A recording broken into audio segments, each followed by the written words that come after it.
Depuis quelques décennies, nous retrouvons la richesse de la paternité spirituelle. Les scandales dont nous avons été témoins ces derniers temps ont provoqué une réflexion sur ce thème. Je vous propose donc une série de vidéocasts, comme on dit, sur la paternité spirituelle.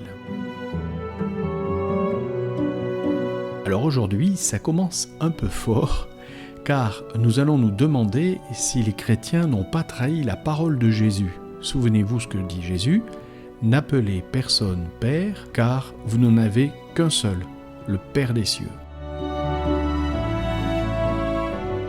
Bonjour et bienvenue sur la chaîne Partage Culture du Père Emmanuel Faure. Vous pouvez vous abonner, mettre des commentaires, un pouce levé si la vidéo vous plaît.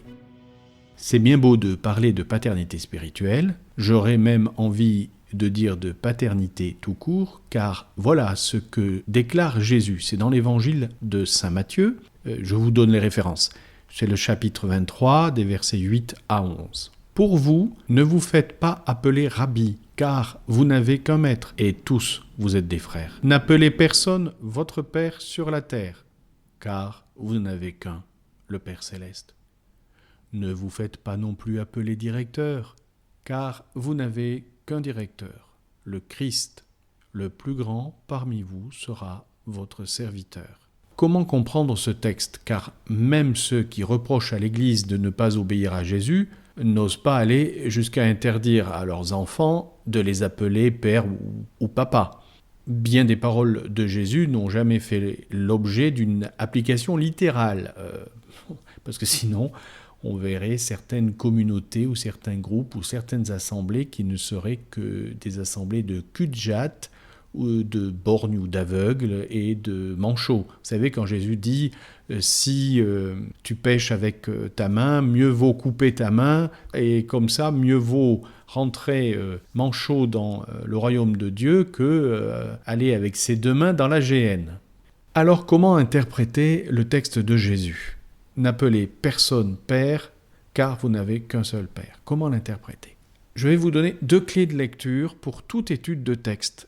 C'est toujours replacer le verset que vous voulez interpréter ou les versets que vous voulez interpréter dans leur contexte. Soit ça donne une réponse, soit cela va vous donner des indications, une orientation. Ici, Jésus fait une attaque en règle contre les scribes et les pharisiens qui se déclarent spécialistes de la loi, mais qui sont vaniteux et n'appliquent pas à eux-mêmes ce qu'ils enseignent. Jésus poursuit en énonçant la mentalité de ses disciples. Voilà ce qu'il veut pour ses disciples. Humilité, simplicité, esprit de service. Ce que tu sais, tu le mets au service des autres, pour les aider à grandir et non pas pour les dominer, les mépriser, voire les exploiter. Marque bien ça dans ta tête qu'il n'y a qu'un seul Père, source de toute paternité. La deuxième clé, c'est chercher d'autres textes qui traitent du même sujet. Cela permet d'élargir notre compréhension. Le texte de Saint Matthieu est à lire en résonance avec d'autres textes de l'Écriture, notamment de Saint Paul.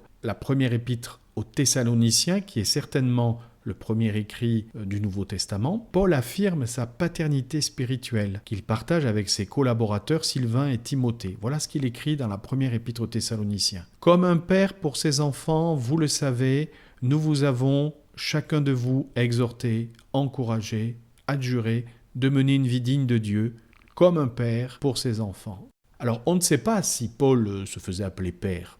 On n'a aucun témoignage, En tout cas, il ne craint pas d'affirmer sa paternité spirituelle.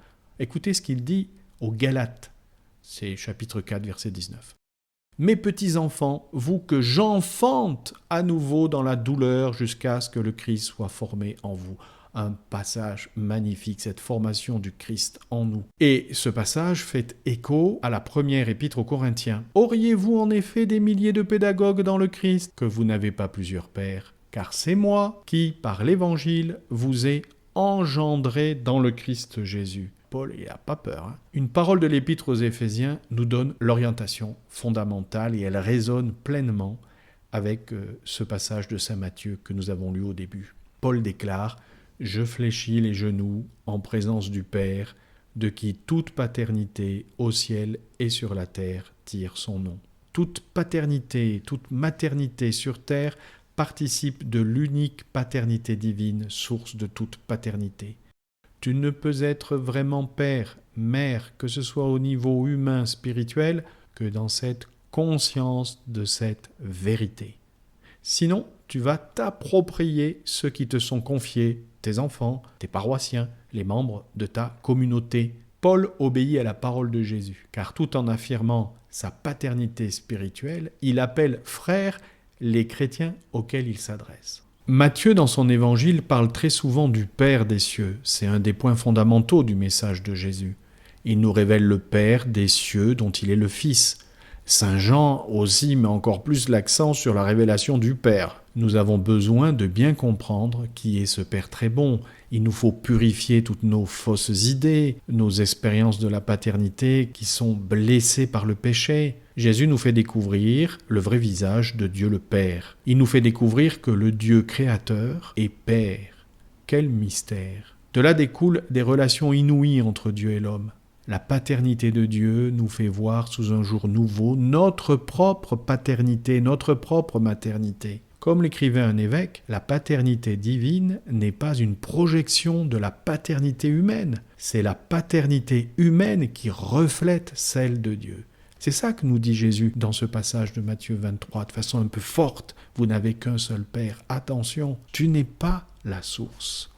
Je vais terminer par une petite histoire, par vous partager un petit témoignage. Parfois, ce sont les gens que nous rencontrons qui, en tout cas pour moi prêtre, font jaillir cette paternité ou me font prendre conscience de cette paternité qui participe à la paternité de Dieu. J'allais de temps en temps à la bibliothèque dans ma ville et un jour, je vais prendre des livres, j'arrive au guichet et puis il y avait une dame qui était là, une employée de la bibliothèque. J'étais en col romain, je ne sais pas pourquoi. La conversation s'engage et à un moment, je lui dis « vous devriez lire tel roman qui a un témoignage de foi » parce qu'on parlait de la souffrance. Bon là, je dis ça. Au revoir monsieur. Oui, elle m'appelait monsieur. Peut-être 2 mois après, je retombe sur la même dame. Elle me dit « Ah, vous savez, je l'ai lu, le livre. Merci, mon père. » Alors, ce mon père a claqué à mes oreilles, mais j'en ai été comme bouleversé. Enfin, je sentais que ce mon père chez elle prenait une densité, une force, celui qui transmet la vie de Dieu. Il y avait comme une reconnaissance. Quelque chose s'était passé dans son cœur. Nous n'avons qu'un seul Père, mais nous sommes les uns et les autres signes, reflets de cette paternité de Dieu.